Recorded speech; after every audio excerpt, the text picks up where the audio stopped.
کبھی بھی سامنے والے کو دیکھ کر اپنے آپ کو حقیر نہیں سمجھنا چاہیے کہ یار سامنے والا یہ کتنا امیر انسان ہے، یہ کتنا بڑا آدمی ہے اور میں کتنا غریب ہوں، میں کتنا کمتر ہوں۔ انسان کو اپنی نگاہوں میں نہیں گرنا چاہیے۔ دنیا والے اس کے لیے کچھ بھی کہیں اسے فرق نہیں پڑنا چاہیے کہ دنیا والے اس کے لیے کیا کہتے ہیں۔ وہ جو کام کرتا ہے وہ کرتا رہے، انشاءاللہ کامیابی اس کے قدم چومے گی، ایسا کامیاب ہوگا کہ دنیا اس کا نام لے گی۔ مجھے ایک واقعہ یاد آ رہا ہے کوے کا۔ کتابوں میں لکھا ہے کہ ایک کوا تھا، تو ایک دن وہ ہواؤں میں اڑ رہا تھا۔ اڑتے اڑتے اس نے دیکھا، اس کی نظر پڑی ایک کبوتر پر جو کہ سفید کبوتر تھا۔ سفید کبوتر پر جب نظر پڑی تو وہ اس کے پاس گیا اور کہا تو بہت سفید ہے، تو بہت خوبصورت ہے، بہت اچھا لگتا ہے، مجھ سے لاکھ بہتر تو ہے۔ اور کوا اپنی ہی نگاہوں میں نیچا ہو گیا، اپنی ہی نگاہوں میں گر گیا۔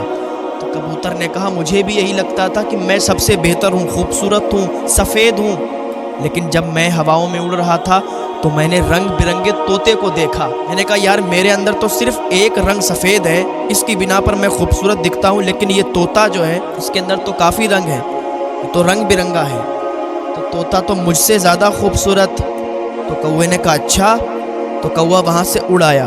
پھر طوطے پر نظر پڑی تو واقعی طوطا رنگ برنگا تھا، کئی کلر طوطے کے اندر تھے۔ تو اس نے سوچ لیا کہ یار طوطا مجھ سے بہتر ہے۔ طوطے کے پاس گیا، جانے کے بعد کہا کہ تم تو مجھ سے بہتر ہو۔ اس نے کہا مجھے بھی لگتا تھا کہ میں سب سے بہتر ہوں، لیکن جب میں نے مور کو دیکھا کہ مور کی خوبصورتی بہت اچھی تھی، مور مجھے بہت اچھا لگا، تو میں اپنی ہی نگاہوں میں گر گیا کہ یار مور تو سب سے بہتر ہے، اس میں تو کئی رنگ ہیں، لوگ اسے دور و دراز سے دیکھنے کے لیے آتے ہیں۔ تو کوا اڑا مور کے پاس گیا۔ مور کے پاس جب پہنچا ایک چڑیا گھر میں، تو مور ایک پنجرے میں قید تھا۔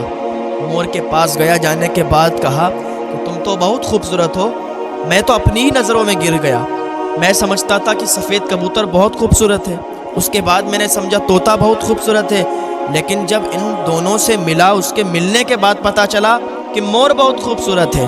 مور کے پاس گیا تو مور نے کہا کہ میں خوبصورت ہوں، اس لیے تو پنجرے میں قید ہوں، اگر میں خوبصورت نہیں ہوتا نا تو اس پنجرے میں قید نہیں ہوتا، مجھے میری خوبصورتی کی بنا پر پنجرے کے اندر قید کر دیا گیا ہے، اب لوگ آتے ہیں مجھے دیکھتے ہیں چلے جاتے ہیں، میں تو قید ہوں، تم تو مجھ سے بہتر ہو جو ہواؤں میں اڑتے ہو، مجھ سے بہتر ہو کہ تم آزاد ہو، تم قید نہیں ہو۔ تو اس ٹائم کوے کو احساس ہوا کہ یار میں اپنی جگہ ہوں، بہتر ہوں، میں اپنی جگہ بہت اچھا ہوں۔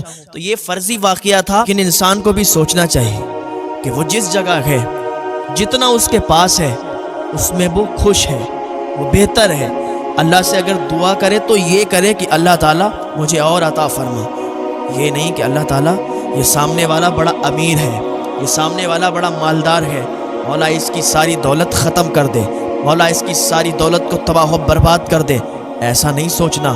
اگر ایسا کوئی کسی کے لیے سوچتا ہے تو یاد رکھیں وہ خود برباد ہوتا ہے، سامنے والا کبھی برباد نہیں ہوگا، سامنے والے کی دولت ختم نہیں ہوگی، سامنے والے کا مال ختم نہیں ہوگا۔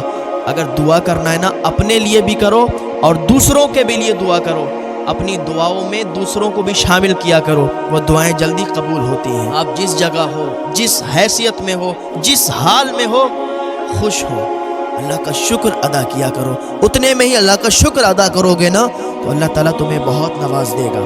آج دیکھ لو، آپ ہسٹری اٹھا کر دیکھ لو، ایسے ایسے غریب انسان اور ایسے ایسے مالدار بن گئے، لوگ ان کی مثالیں دینے پر مجبور ہیں۔ ایسے ایسے مالدار بھی پڑے ہیں جو اتنا مال رکھتے تھے کہ ایسا لگتا تھا ان کا مال کبھی ختم نہیں ہوگا، لیکن اپنے مال پر غرور اور گھمنڈ کرنے کی وجہ سے ان کا مال سب مٹی میں مل گیا اور آج غریب بنے گھوم رہے ہیں۔ تو کبھی بھی اللہ کی ناشکری نہ کرو، اللہ جس حال میں رکھے اللہ کا شکر ادا کرو، اللہ کا شکر ادا کرو۔ مولا تیرا شکر ہے، تو نے ہمیں جس حال میں رکھا، جس حال میں ہم ہیں تیرا شکریہ ادا کرتے ہیں۔ یہ دنیا ہے، یہاں کتنا بھی مال آ جائے، کتنی بھی دولت آ جائے، انسان کو اور زیادہ چاہت ہوتی ہے کہ ہمیں اور مل جائے، اور مل جائے۔